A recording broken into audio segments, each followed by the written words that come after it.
Good morning, all. Thank you for joining us. I am Ashley Sklar. I'm the Adult Services and Community Engagement Consultant with the Connecticut State Library. And together with my fabulous colleague, Kimberly Poe, who is here with us too, wave Kim, our Children and Young Adults Consultant, we're pleased to bring you the next Growing Equitable Library Services, or GELS, session. You've probably heard us say this at this point, but GELS is a workshop series that strives to provide the trainings that help libraries become strength-based, trauma-informed, anti-racist, social, and emotionally conscious community institutions. And for this session, we're really excited to welcome DataHaven back to the Connecticut State Library. We're going to do a dive into version 2.0 of the Connecticut Town Equity Reports, which were released this past August. For those of you who were here 2 years ago, they were here to talk to us about version 1.0. So there are updates, and we're excited. So for those new to DataHaven, DataHaven is a Connecticut-based nonprofit organization whose mission is to empower people to create thriving communities by collecting and ensuring access to data on well-being, equity, and quality of life. And with that, I'm very pleased to welcome Mark Abraham, Executive Director, and Camille Seaberry, Senior Research Associate. We're super excited that they're here with us today. A couple housekeeping things just before I turn it over.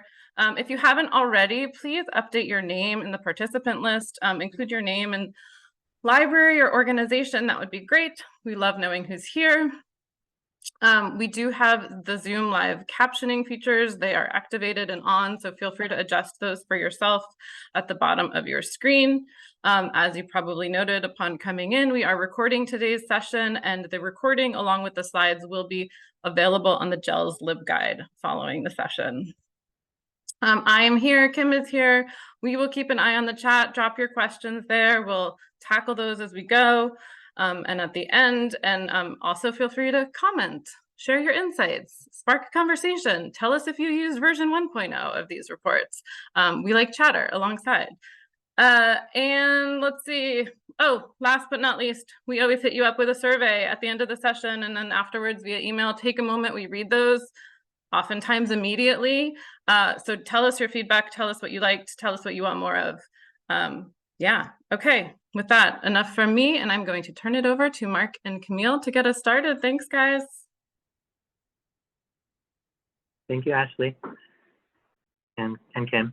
I'm going to share a screen, and today we'll be giving you an overview of the Town Equity Report and also talking a little bit about some of the considerations around the data in the report. Camille and I are going to start the presentation, and then at the end we have plenty of time for questions. We have a little workshop or exercise that if you're on the call, if you'd like to kind of follow along and look through the report, we can walk you through it a bit. There's a few questions to consider at the end. So kind of open-ended. We don't have a long presentation, so feel free to save your questions for the end, or if you want to type them in the chat, that's also great.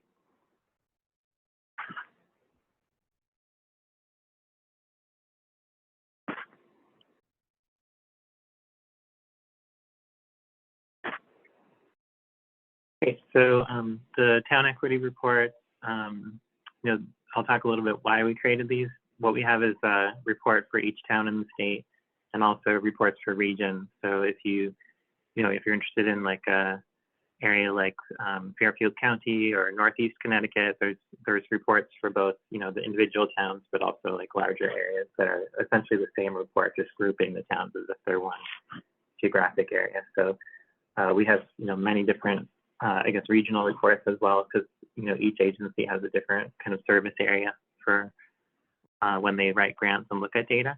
The really cool thing about these reports is we spend a lot of time combing through data and using new approaches to analyze data so that we could break out data not just for the town, but also for different population groups in the town, especially race, ethnicity groups, and sex and other demographic factors. So the data in these reports are often information that you can't find just from the census website. It's kind of an analysis of the 2020 census, the micro data from the American Community Survey, which is kind of a proxy of individual responses to the census American Community Survey, and that's the most commonly used data set in the Connecticut policy making realm. So things like income and housing and education, all of that data tends to come from the American Community Survey, which is the main census product now, as I'm sure many of you know. So we have access to kind of microdata files from that to basically be able to drill down farther than what is normally on the census website in kind of the standard tables. We also look at state and federal data. So some of that is in the town equity reports. There's kind of more detail on that in some of our other reports, but again, that's we have some unique analyses of those data sets. And then another one is the DataHaven Community Wellbeing Survey. So this is a large probability sample that we've done in Connecticut over the past decade. We've interviewed about 40,000 to 50,000 randomly selected adults in the state. So we're able to kind of model data for each town at this point and have information that's not available from the other data sources. So that includes measures around like social capital and health and community wellness and sort of lots of other information that would generally like the census does not collect.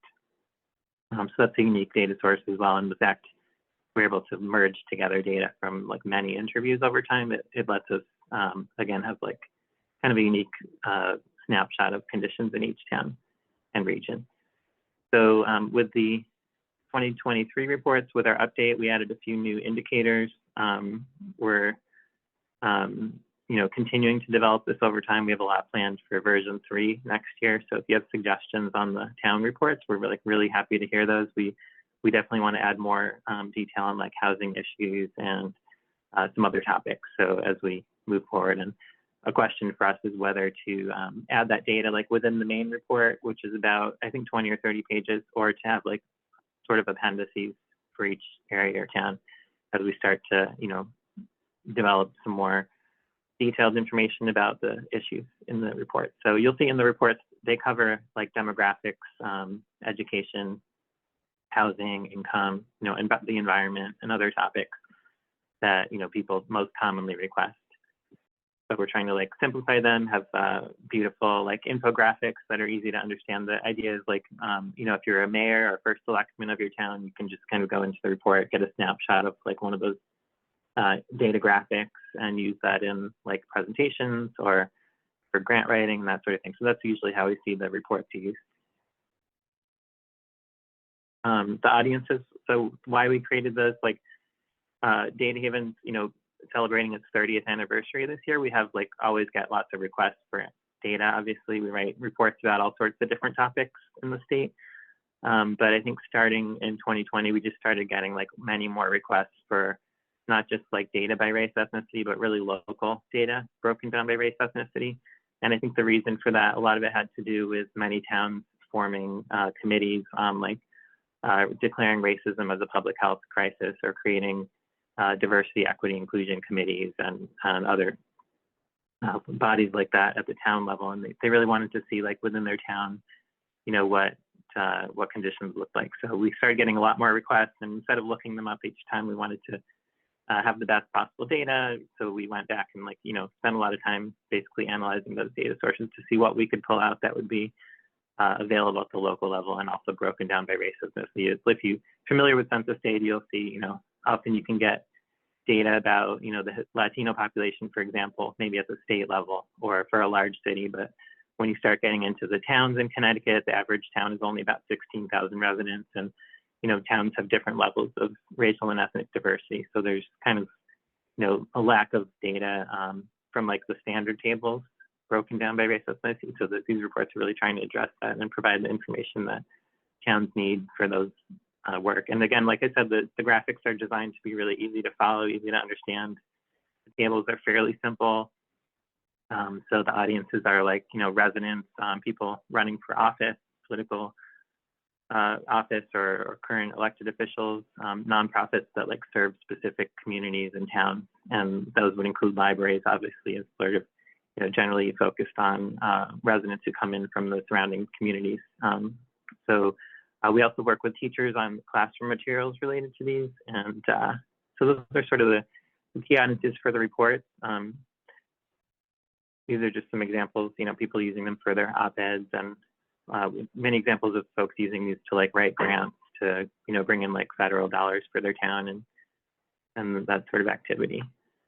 There are some important like limitations to consider when using these. I think Camille is going to talk more about these and give you some highlights, but one of the main ones is these reports are fairly limited in their scope. So like I said, they're designed really to present like the most important information for each town.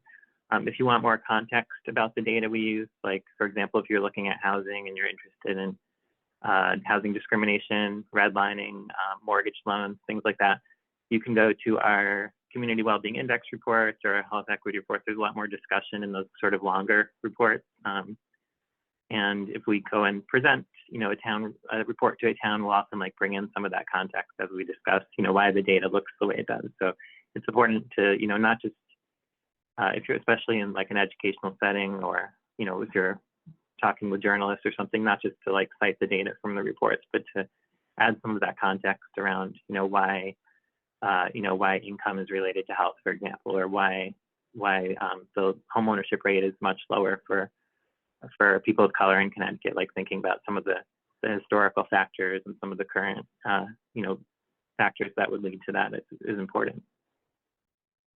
Another limitation is, the charts in our report, in some cases, we can break down the data like for the state and for a county or a larger region, but not always for the individual town, especially when you get to the smaller towns. So you can, use your regional or your microdata area, it's called in some cases, or the state as a benchmark. Like if you're looking at the Asian population in Connecticut, for example, the data on Asians in the state may not be available at the town level, just given the smaller size of that population. You can use the state or region as kind of a replacement for that in some cases, and being mindful of the differences that might exist within those communities. So the third point is about how disparities or differences in populations, they can be disguised by the way data are aggregated. So if your town has a large Filipino population, the information for that population may look different from the average for Asian residents in the town. Same with like if you have a white population, there may be a minority residents. Albanian is a large ethnic group in Connecticut, but so the data for like Albanians who are in Connecticut may look quite different from the white population as a whole. Those are things, we can do more granular analysis, but in this report specifically, we tend to just break things down for the larger racial and ethnic groups, not sort of in most cases in more detail. There are a few charts that go into like more detail, and we think in the next version of the report, we may be able to add a bit more of that. So that's something to keep in mind as you're using the data. And the fourth point is, around Native American populations, we go back and forth about to what extent to include data on Native American Indigenous residents in Connecticut. We do have data, like I said, sort of at the state level, sometimes for regions, but the way that the way that Indigenous populations are captured in the census is different from how many Indigenous residents see themselves in terms of a tribal affiliation. There's in the census, it's just a box that you check like for racial self-identification, but that's very different from tribal affiliation. So we just would recommend using a lot of caution.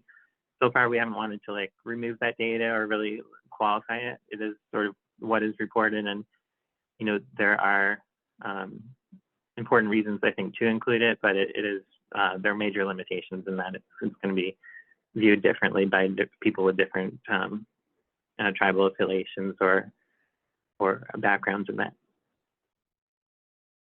And then we're grateful to the report authors. Camille has put together, most of the graphics and the design of the reports. We also have funders from throughout the state that supported the activity, and especially the funders of the survey, which is like an ongoing survey we do every year too. There are many organizations throughout the state that support that effort. So those are just some acknowledgements. And with that, I'll turn it over to Camille? Hi, everybody.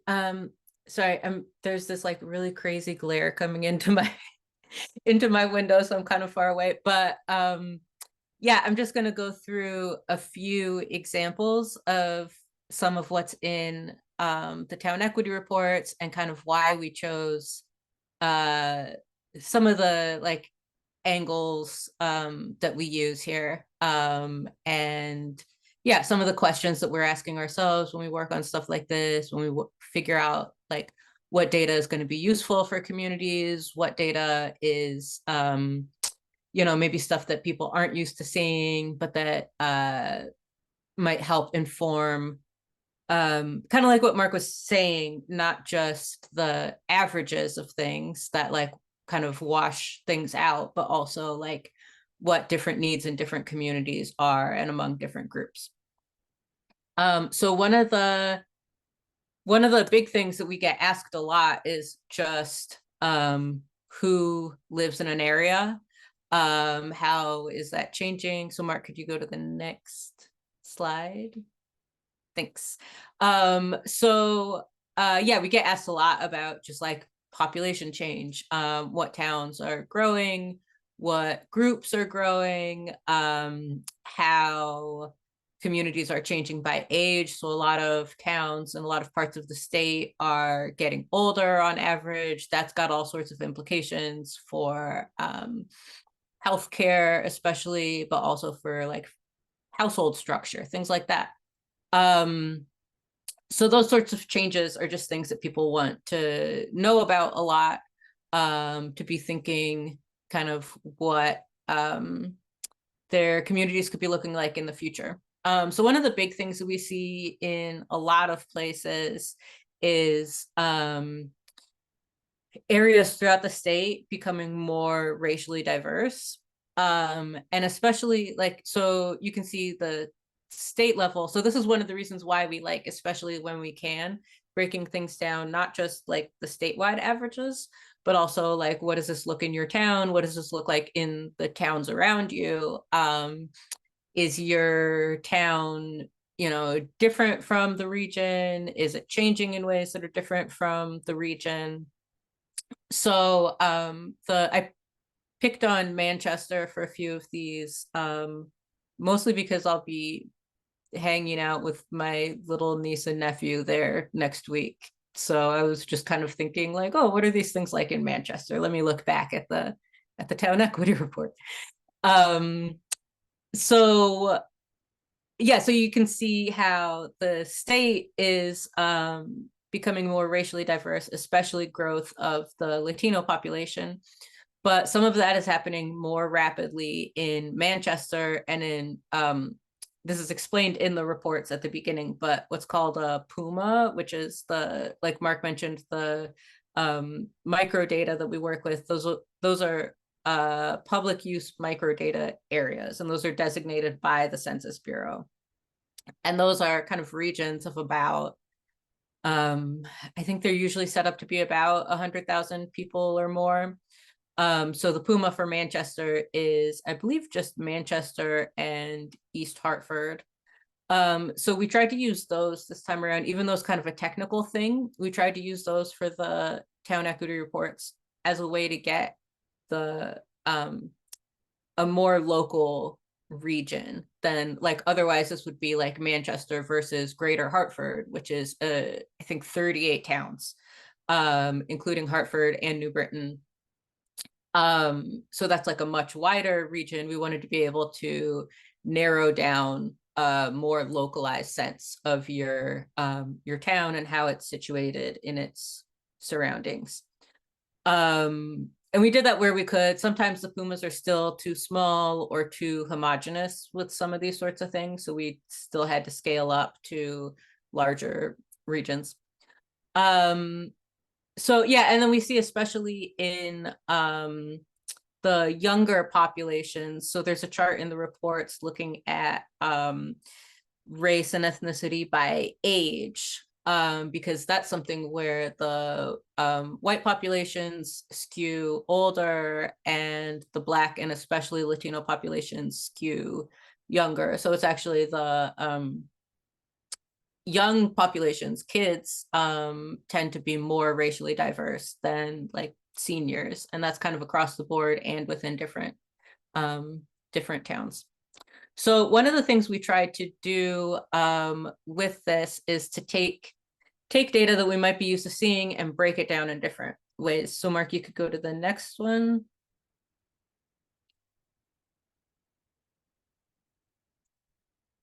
Mark, can you go then? Yeah, thanks. So one of the things that we do is looking at home ownership rates, right? That's something we get asked about a lot. We get asked a lot about home ownership rates by race, especially. We've done some work with different community organizations that are trying to figure out ways to support, like we've worked with like the New Haven NAACP, who's been trying to do work supporting Black home ownership. We've worked with other, I was talking with a group maybe 2 months ago, and this was one of the charts that I showed them because they wanted to know about again, Black and Latino home ownership, ways to support people trying to buy houses. So being able to see that data broken down, not just by race, but also, when we talk about home ownership as a way to build wealth, this in the Manchester region is less extreme than a lot of other places. But in some parts of the state, you'll have white adults 18 to 34 owning their houses at higher rates than Latino seniors, right? And so that's when we're talking about like wealth building, which was the purpose of this group I was meeting with recently. That kind of shows that there are some communities that have a head start, right? And so they're working with people across the age range, but there were people in this meeting who are like in their 50s saying, I still haven't been able to figure out how to boost my credit, how to do the sorts of things that I need in order to qualify for a mortgage, those sorts of things. So groups that are trying to support that sort of work, it's useful for them to be able to say like, okay, there are these advantages that some groups are getting starting out as, in their 20s and 30s, that's still, and a source of, stability as well. That, when we talk about wanting people to be able to age in place, part of how you do that is owning your home. If we have Latinos, largely not owning their houses in their 60s and 70s, that can make it more difficult to stably be able to age in your home and in your community. And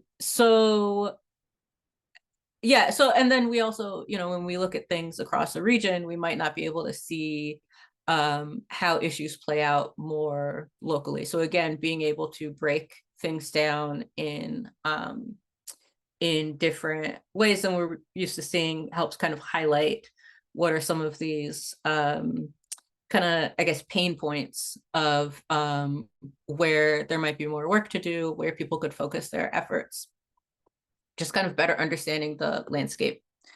So another example is when people talk about the wage gap, right? Usually when people say the wage gap, and this is kind of a pet peeve of mine, that it's talked about as though it's the one and only wage gap, being women's pay versus men's pay. Usually, it's around like 78 cents on the dollar, right?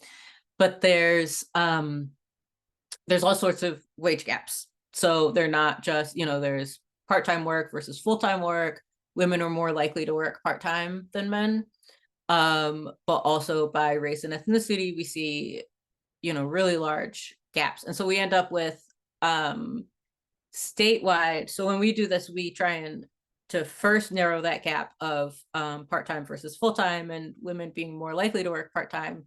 So we control for looking at everybody, full-time workers. We look at ages 25 and up, because we'll sometimes also do this by educational attainment, and that data comes out for people who are 25 and older, and who have positive income. So sometimes you might end up with like negative income if you're like self-employed, took losses this year, or something like that. So kind of evening out the cohort that we're looking at. and starting from that point, looking at median earnings, median income for individuals by both gender and race and ethnicity, the gaps are actually stronger by race than by gender statewide. So, and that varies some in different areas, but looking at the state as a whole. So when we're talking about the wage gap, it misses the fact that statewide white women earn more than Black or Latino men. So it's not simply like just one wage gap. So this is again an example of like, if you talk about, if you're just focusing on one aspect, you're missing all of these other aspects. And that's also with Connecticut having a relatively, like compared to the rest of the country, a relatively high median household income, median individual income, right? So just looking at that as, statewide averages, you miss a lot of variation throughout different towns and throughout different regions. I was explaining to somebody just last week at a conference what Connecticut cities are like, because he thought that it was just like Fairfield County, Martha Stewart, which I think a lot of people do who haven't spent time in Connecticut, and then having, to explain like, no, actually, like, I lived in New Haven for 14 years. Let me like explain, just things that make New Haven a city like any other city, and not, just this thing that people have in their imaginations about Connecticut. But that all gets washed out when we just look at averages, just, statewide and everything. And we also want to, by doing these really locally, so within towns, how towns fit into their regions, we wanted to be able to look at how place really affects people kind of throughout their lives and across different aspects of their lives. So like Mark mentioned, a lot of these things being shaped by redlining, right? And so that's where you're looking at, a history that's 100 years old, more than that, right? And seeing how these sorts of things still are playing out in shaping a lot of our communities. So Camille, one of the can things, I jump in and interrupt you with a question that we just got in the chat? sure, yes. Oh, it just disappeared. There we go. Okay. With regard to women working part-time, does the research reflect a correlation with caregiving, either for parents or children? I think yes. I don't think that's in the ACS data. But there has been separate research, yeah, definitely on women playing a greater role in caregiving. We have a couple questions that touch on that in the well-being survey. I know one of the things we've asked before is about reasons why people didn't go to college or finish college, and that being one of the reasons to kind of choose is that people had to care for someone.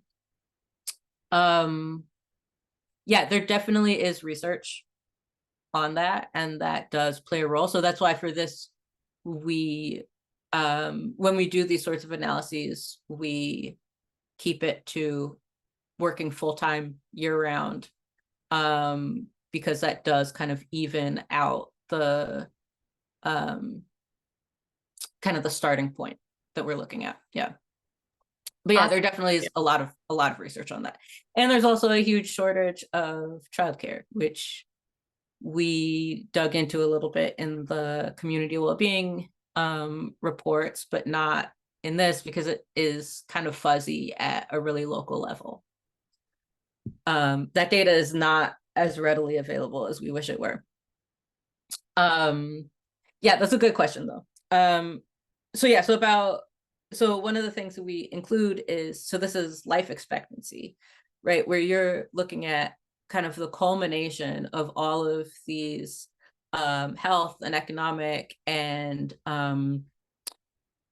financial stability, kind of well-being measures across the board, and they're culminating into this kind of one measure of like how long are people expected to live in these different areas, right? And you can see in some areas you can see jumps when you go from one town to another, or cross a street from one part of just within a town to another.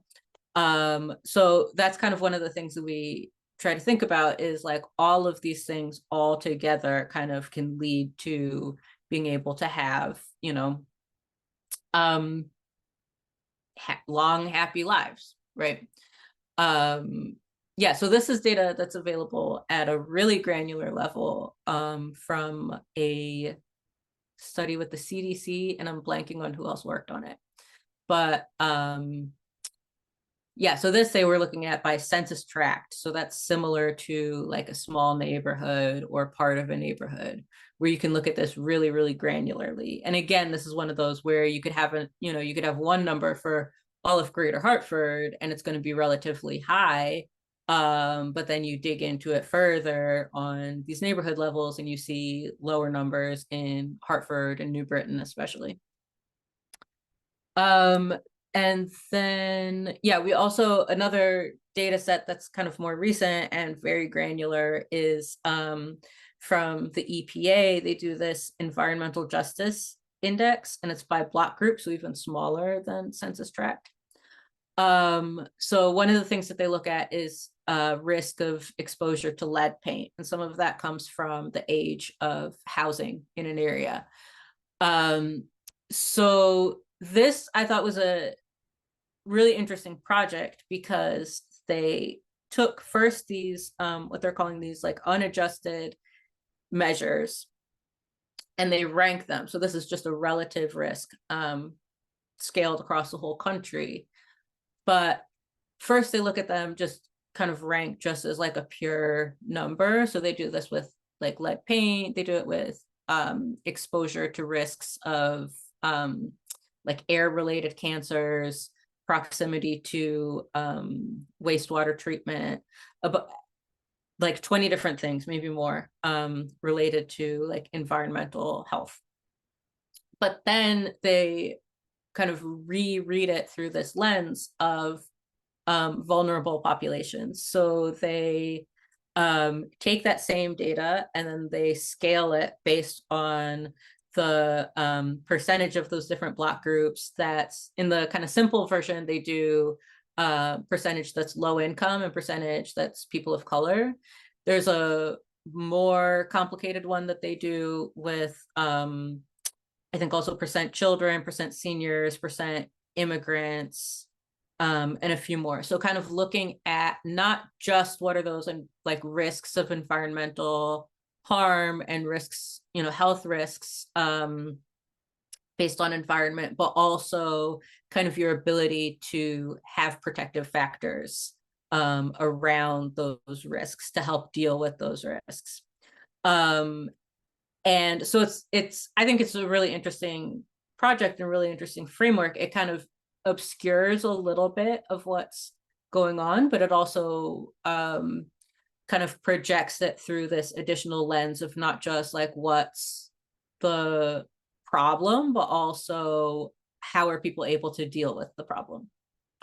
And then I added a slide while Mark was talking, because I was realizing that I wanted to mention, oh no, Mark, it's not in your copy. Because you literally were talking when I added this. If I could share my screen, I'll do it. Just because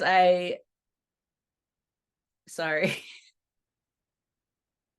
No, we embrace spontaneously adding to your presentation. Do it.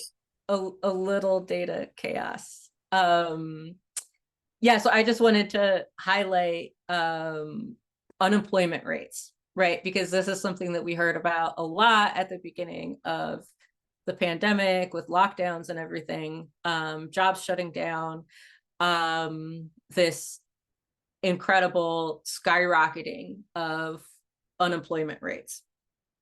Looking at Bridgeport, Fairfield County, Connecticut, comparing all of these.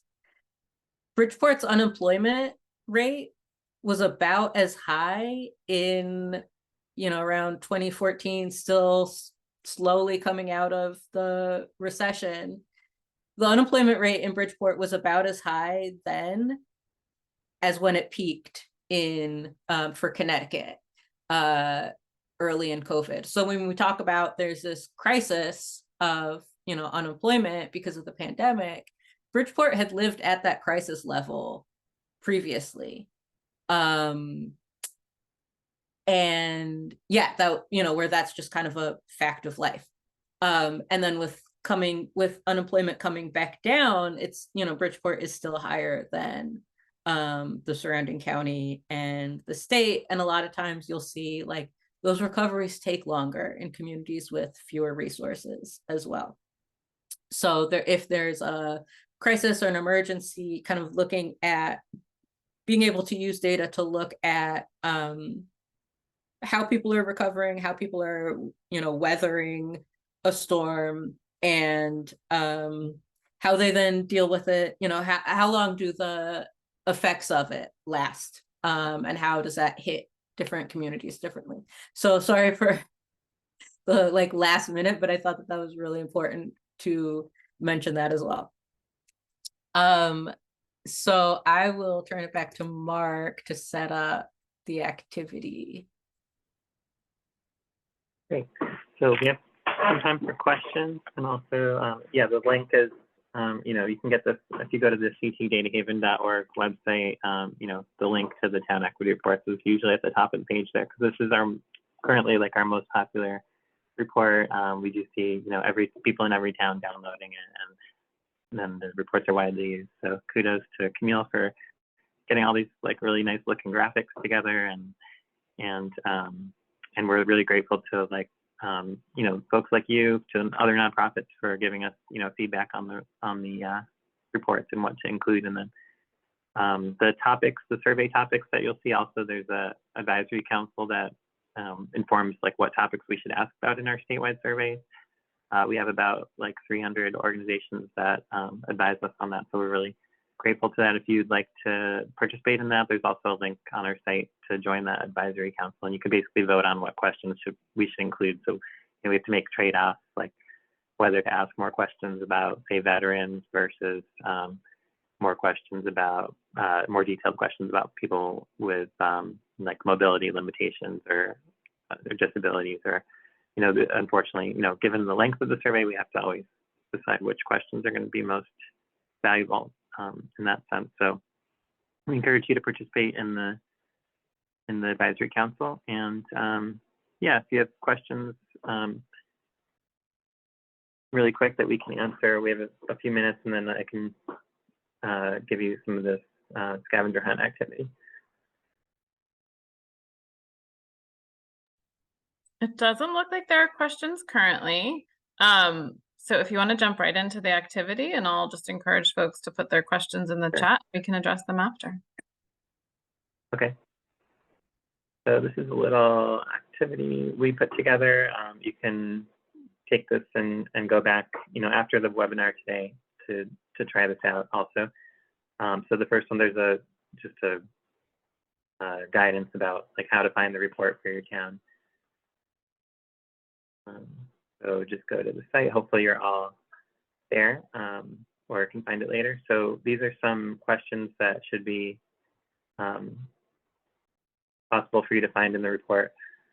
So one is what's the town's largest racial and ethnic group? How does that compare to the region? I thought the slide, my mother grew up in Manchester, so I'm familiar with the town, but it's interesting to see, how demographics are changing in Connecticut and how it's just different from one town to another.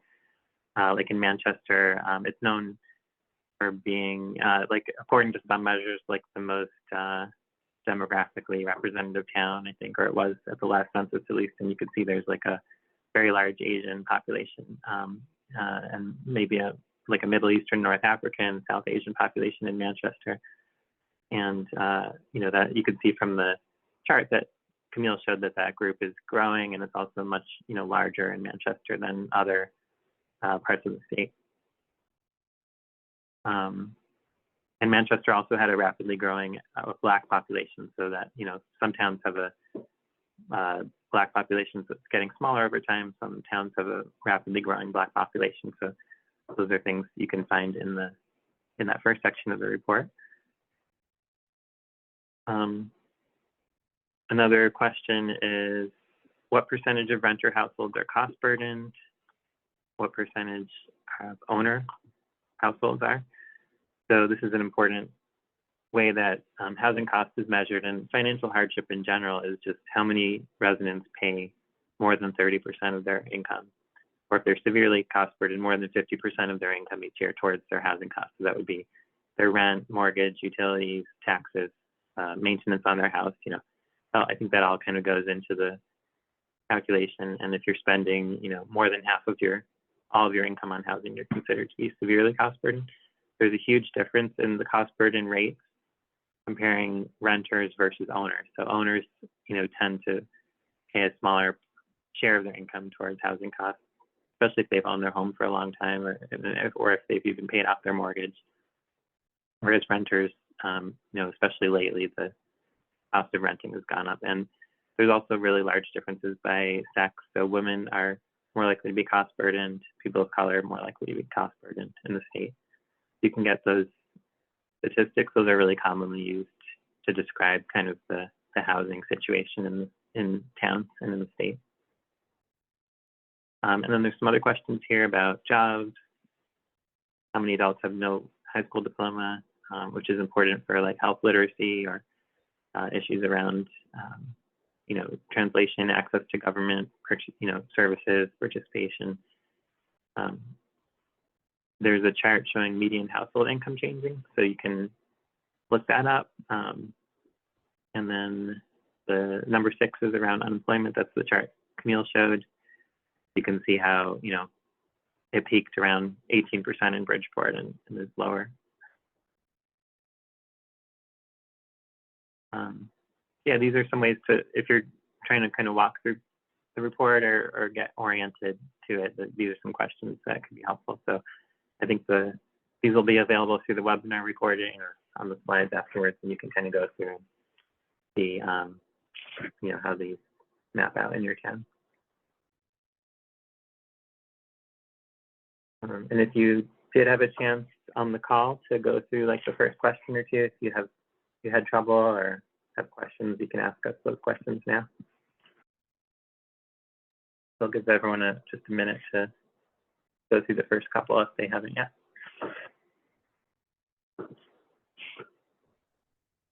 Well, maybe we'll give everyone like a few minutes to do that, and then I did have one other question coming in through the chat.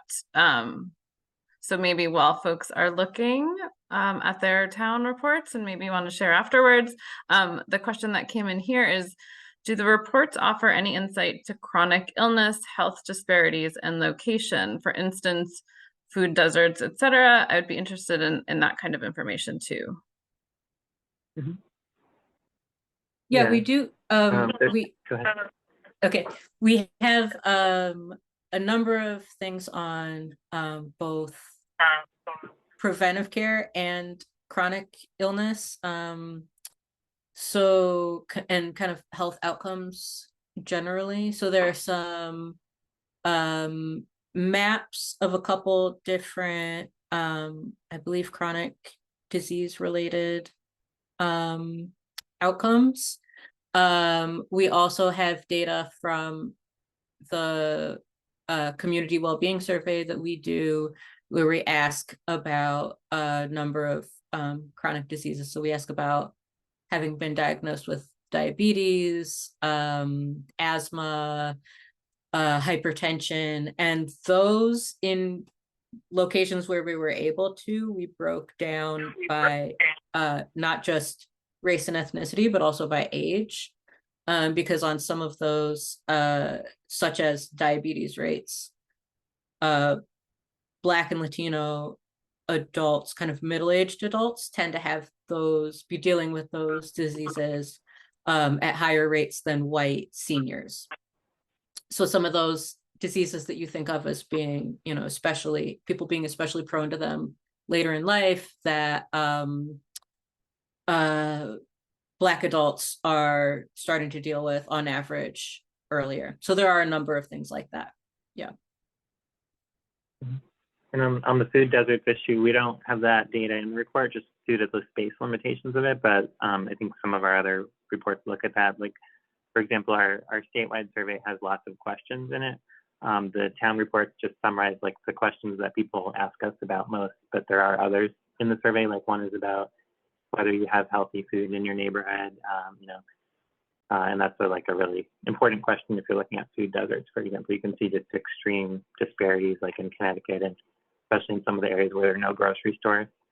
But that's the kind of information. It's not in our, I don't think that's in the town equity reports, but like several of our other reports talk about that. And you can always email DataHaven if you have questions like that. Yeah, and I'll just add one source for data for kind of like locations of food deserts and kind of measured out at kind of a distance is I believe it's the, now I'm blanking. I was going to say it was the FDA, but I think that's not correct. But there is a federal agency, like if you look up like food desert locations, there's kind of a standardized data set. Yes, USDA is who does that. Thank you. Yeah, where they look at, they have kind of a standardized measure of what constitutes a food desert, but then they look at it in different ways. So like, are people, 10 miles from a grocery store versus, I don't know, 20 miles, right? So looking at like a range of how to define that. Mm-hmm.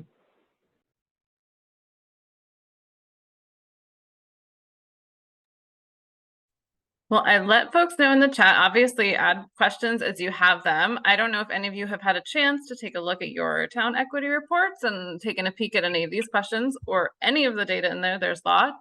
I'd love to know, share out, what are you finding? What are you seeing? What's striking, expected, new, not expected?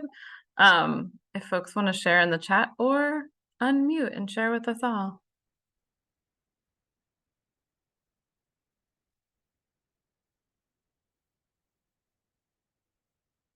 Or not.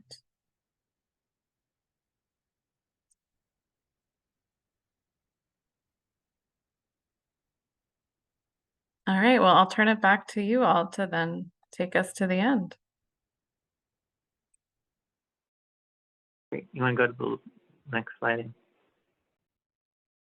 These are discussion points, but one question here is what roles the library can play. We're always we've worked with some libraries on like grant applications, like in Derby and New Haven and Hartford, and we're always interested in whether we can work together with libraries to make this information more accessible to residents and to nonprofits in the area. One thing we could do is like a lecture program or other webinars that are geared towards different audiences. So the one today is a bit technical in nature. I think when we talk to residents, for example, we bring in some other like context and other information to make it more, accessible to typical residents who may not work in the nonprofit area. So those are some things we could do.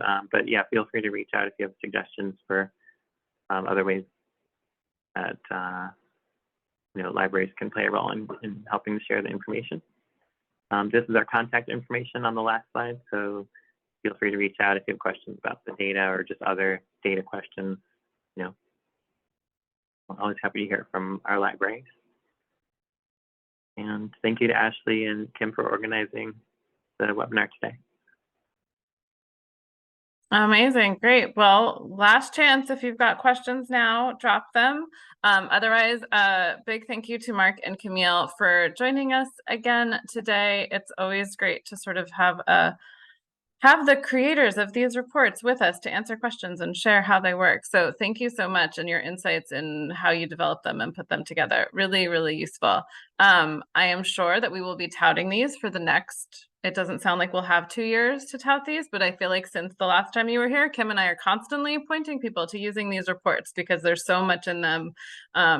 For grant applications, for talking with your board, for talking with your staff, for any sort of advocacy or storytelling that you're going to do. There's lots of useful things, and you know, and if you're going to make data informed decisions on what kind of programming, outreach, community engagement you're going to tackle at your library. So there are like endless numbers of ways that we think about using this information. So again, thank you. Everyone here, we will post the recording along with these slides, which will have the links and everything for you on the GELS LibGuides. Give us a moment to do that. Otherwise, survey, please. You'll get an email with a survey link. And we appreciate you taking a moment and filling that out. With that, thank you all again, and enjoy the rest of your Thursday. Take care. Thanks, everybody.